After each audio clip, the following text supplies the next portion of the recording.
பழனியில் 2 நாட்கள் நடந்த முத்தமிழ் முருகன் மாநாடு இனிதே நிறைவடைந்தது. 2வது நாளில் அமைச்சர் சக்கரபாணி தொடக்க உரையாற்றினார். விழா மலரை உயர்நீதிமன்ற நீதிபதி சுரேஷ்குமார் வெளியிட கௌமார மட ஆதீனம் குமரகுருபர சுவாமிகள் பெற்றுக் கொண்டார். பல்வேறு கலை நிகழ்ச்சிகள் நடந்தன. ஞாயிறு இரவு 7 மணிக்கு மாநாடு நிறைவு விழா நடந்தது. உயர்நீதிமன்ற நீதிபதி வேல்முருகன், அடியார்கள், சமய சொற்பொழிவாளர்கள், திருப்பணி மேற்கொண்டோர், ஆன்மீகம், இலக்கிய படைப்பாளர்களை சிறப்பிக்கும் வகையில் 16 பேருக்கு விருது வழங்கினார்.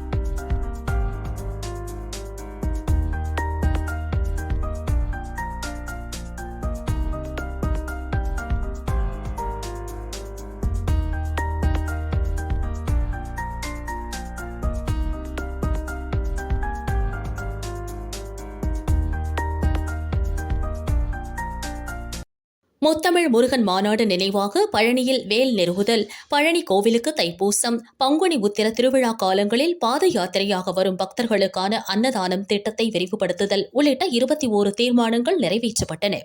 பக்தர்களின் முருகா கோஷங்களுடன் மாநாடு நிறைவு பெற்றது. தமிழக அரசின் இந்து சமய அறநிலையத்துறை முதல் முறையாக ஒரு சமய எழுச்சி மாநாட்டை, ஆன்மீக பக்தி மாநாட்டை சிறப்புற நடத்தியிருக்கிறது.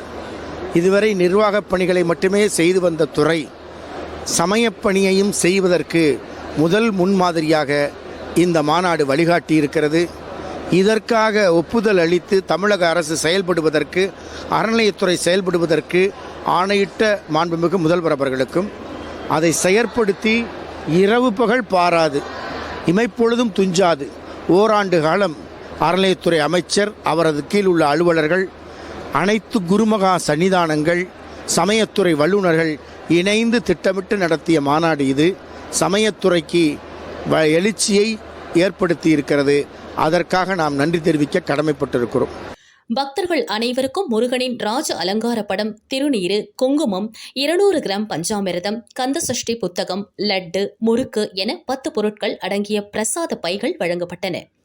கண்காட்சி அரங்கம் மக்கள் பார்வையிடும் வகையில் ஆகஸ்ட் 30 வரை தினமும் காலை 8:30 முதல் இரவு 7:30 மணி வரை திறந்திருக்கும்.